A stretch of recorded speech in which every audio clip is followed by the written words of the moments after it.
নির্মম ভাবে গুলি করে শুধু হত্যা করে নাই এই দিনে 2011 সালে তার লাশটি ঘন্টার পর ঘন্টা সীমান্তের কাঁটাতারের বেড়া ঝুলিয়ে রেখেছিল। এমন নির্মম ঘটনা আপনি একমাত্র ফিলিস্তিন ছাড়া পৃথিবীর আর কোথাও দেখতে পাবেন না। ফিলিস্তিনে যেভাবে আজকে শিশু কিশোর কিশোরী হত্যা করা হচ্ছে জায়নিস্ট আর্মি কর্তৃক, ঠিক একইভাবে বিএসএফ আমাদের ফেলানীকে হত্যা করেছিল। আপনারা এখানে যারা উপস্থিত আছেন তারা সবাই বয়সে তরুণ, আপনাদের হয়তো সকলের মনেও নাই, কিন্তু ফেলানীর যে আইকনিক ছবিটি আপনারা এখন দেখেন, যেটা সারা বিশ্বে প্রচারিত হয়েছে, বাংলাদেশের পত্রিকার মধ্যে সর্বপ্রথম আমার দেশেই এই ছবিটি প্রকাশিত হয়েছিল 2011 সালে।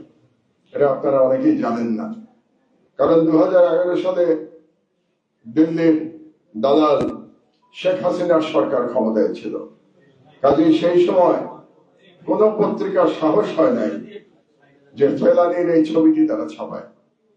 আমার দেশ ছাপানোর পরে অন্যান্য পত্রিকা এই ছবিটি ছাপিয়েছিল সেই সময়। সুতরাং আমরা এটুকুই বলতে পারি যে আমার দেশ কোন অবস্থাতেই ফ্যাসিবাদের কাছে মাথা নত করে নাই, কোন অবস্থাতেই ভারতীয় আধিপত্যবাদকে পরোয়া করে নাই। আমাদের যেটা কর্তব্য সেটা আমরা পালন করে গেছি। একটু আগে আমাদের তরুণ বক্তা সে তার বক্তব্যে দীর্ঘ বক্তব্য দিয়েছেন এবং সেখানে সে বিভিন্ন সীমান্তের কথা বলেছে, ভারত পাকিস্তান সীমান্তের কথা বলেছে, মেক্সিকো আমেরিকার সীমান্তের কথা বলেছে। পৃথিবীর এমন কোন সীমান্ত নাই যেখানে এরকম ভাবে হত্যাকাণ্ড চালানো হচ্ছে, কোন সীমান্তই নাই। আলাদা করে নাম বলার কোনো প্রয়োজন নাই। যেমন আপনারা জানেন যে দক্ষিণ কোরিয়া এবং উত্তর কোরিয়ার মধ্যে কি ধরনের শত্রুতামূলক সম্পর্ক বিদ্যমান, কিন্তু সেখানেও এ ধরনের ঘটনা ঘটে না। যেটা বাংলাদেশে ঘটে যাচ্ছে বিগত 53 বছর ধরে বা 54 বছর ধরে, এখন তো 75 সাল চলে এসছে, সর্বত্রই সর্বদাই বিএসএফ বাংলাদেশের জনগণের জীবনকে কোনো মূল্য দেয় না। তারা বর্ডারে বাংলাদেশের জনগণকে পেয়েছে এবং গুলি করে মেরেছে। এবং আপনাদের জানা দরকার, সর্বক্ষেত্রে যে ভারতীয় ভূমিতে গুলি করা হয়েছে ব্যাপারটা কিন্তু সেরকম নয়। বহু ক্ষেত্রে বাংলাদেশের সীমানার মধ্যে গুলি করে হত্যা করা হয়েছে। যারা বর্ডার এলাকায় থাকেন তারা আপনারা জানেন যে বর্ডার এলাকায় আমাদের কৃষকেরা আছে, তারা সেখানে চাষবাস করেন এবং কৃষিক্ষেত্রে কাজ করার সময় গুলি করে মারা হয়েছে, এরকম ঘটনা এনতা। তাহলে বাংলাদেশের মানুষের জীবনকে মূল্য দেওয়া হয় নাই।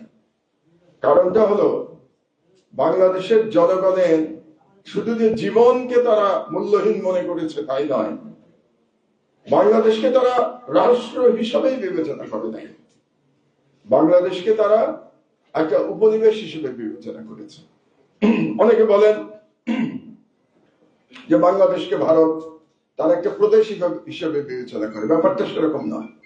প্রদেশেরও কিছু ক্ষমতা থাকে, প্রদেশের বিরুদ্ধে চাইলেই কিছু করা যায় না। যেটার এক্সাম্পল আপনারা দেখবেন যে প্রায়শই পশ্চিমবঙ্গের মুখ্যমন্ত্রীর সাথে দিল্লির প্রধানমন্ত্রীর বাদানুবাদ হয়, ঝগড়াঝাটি হয়, কারণ পশ্চিমবঙ্গের মুখ্যমন্ত্রীর একটা ক্ষমতা আছে, যে ক্ষমতাটা ভারতীয় সংবিধান তাকে দিয়েছে। কিন্তু যখন আপনি কাউকে উপনিবেশ বিবেচনা করবেন তার তো কোনো ক্ষমতা নাই, তার কোনো অধিকার নাই।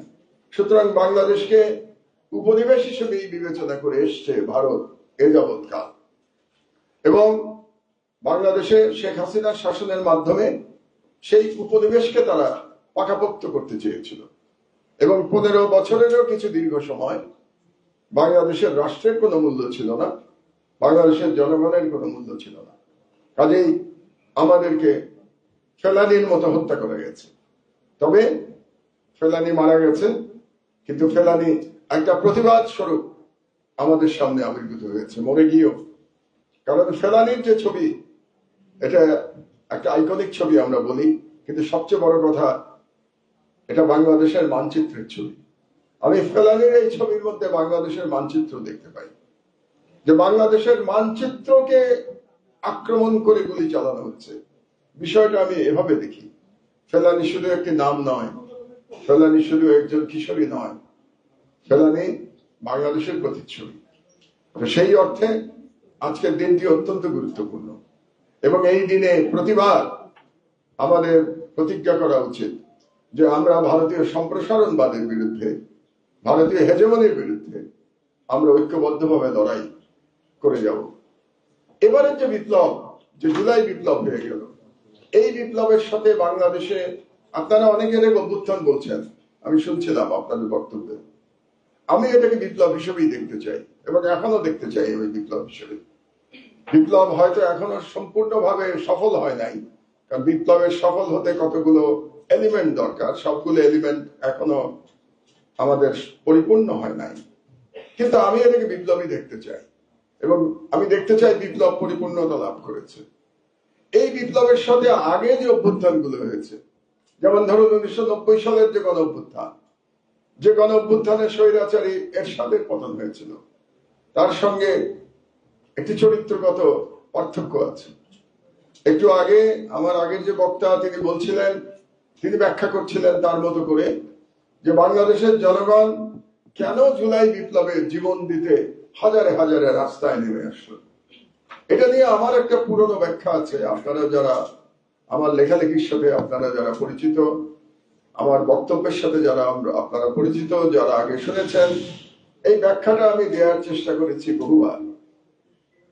মানুষ কখন জীবন দেয়, এটা একটা খুব গুরুত্বপূর্ণ প্রশ্ন, কারণ মানুষের কাছে তার জীবনটি খুবই গুরুত্বপূর্ণ, সবচেয়ে দামি তার নিজের জীবন।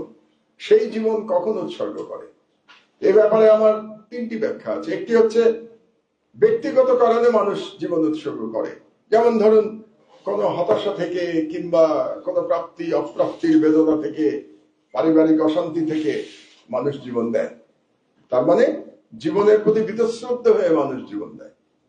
এর বাইরে মানুষ জীবন দেয় দুটো কারণে। একটা হলো তার নিজের দেশের জন্য জীবন দেয়, অকাতরে জীবন দেয় মানুষ নিজের দেশের জন্য।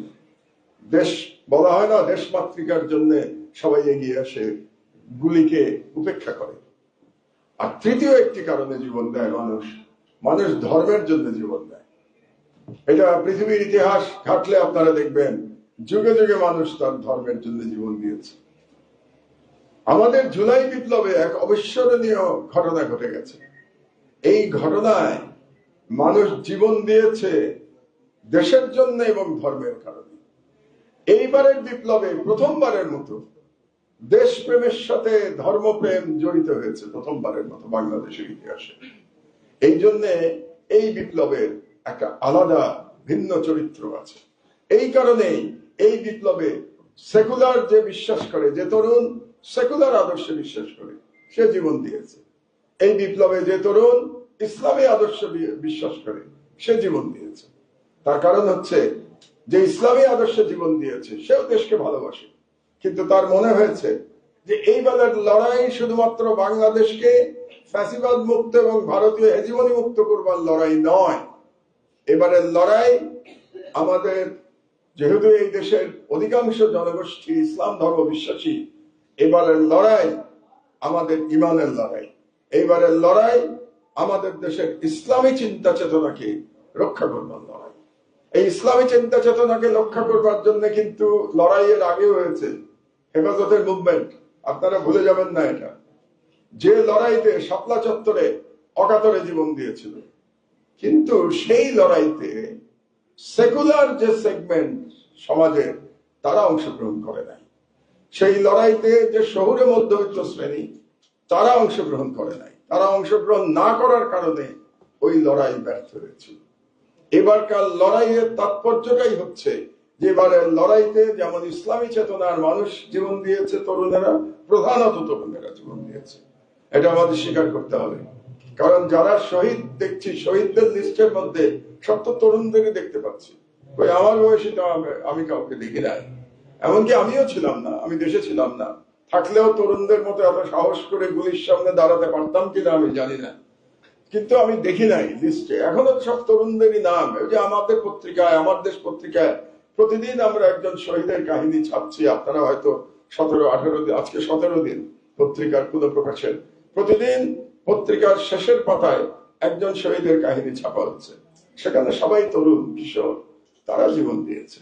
এমনকি আমি যদি 5 তারিখের কথাও বলি, 5 তারিখে মাদ্রাসার ছেলেরা লড়াই করছে যাত্রাবাড়িতে, সেখানে প্রধান হলো মাদ্রাসার ছেলেরা লড়াই করছে।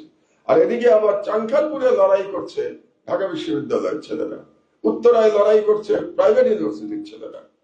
তো তার মানে এক অবিস্মরণীয় লড়াই, যেখানে দেশপ্রেম এবং ইসলামের জন্য প্রেম একাকার হয়ে গিয়েছিল। এই জন্যই একজন মরে গেছে আর 100 জন এসছে। পুলিশ বলেছে একজন মরে আর গুলি তো যায় না। কারণ এই যে মুহূর্তে আপনার মনে রাষ্ট্র বাঁচানোর ইচ্ছা এবং স্বাধীনতার যে স্পৃহা, মানুষের ফ্রিডম, এটার স্পৃহা এবং আপনার ধর্ম বাঁচানোর স্পৃহা এক হয়ে গিয়েছে, আপনি এক কি বলবো, যে মানে একেবারে আপনাকে আর পরাজিত করা যায় না, অপরাজয় শক্তিতে পরিণত হয়েছে। এই জন্যই ফ্যাসিবাদী শক্তির হাজারো বুলেট আপনাকে পরাজিত করতে পারে না, কারণ আপনি তখন অপরাজয় শক্তিতে পরিণত হয়েছে। আমাদের এই অপরাজয় শক্তিটা ধরে রাখতে হবে, ধরে রাখতে হবে। কারণ হচ্ছে যে শক্তি, যে ভারতীয় হেজেমনি আমাদের উপরে প্রভাব বিস্তার করেছিল বা আমাদেরকে দখল করে রেখেছিল বা আমাদেরকে উপনিবেশ বানিয়ে রেখেছিল, তাদের ইচ্ছার কিন্তু কোনো পরিবর্তন হয় নাই। একটু আগে আপনারা শুনলেন রাহুল গান্ধীর কথা, এতে আশ্চর্য হওয়ার কিছু নাই। আবারও আপনারা বয়সে তরুণ, হয়তো মনে নাই, ভুলে গেছেন, শেখ হাসিনাকে যে প্রথমবার বিনা ভোটের নির্বাচনে যে ক্ষমতায় বসিয়েছিল বেআইনি ভাবে, কারা বসিয়েছিল? কংগ্রেস সরকার। কারা এসেছিল তখন? সুজাতা সিং। সুজাতা সিং কে ছিল?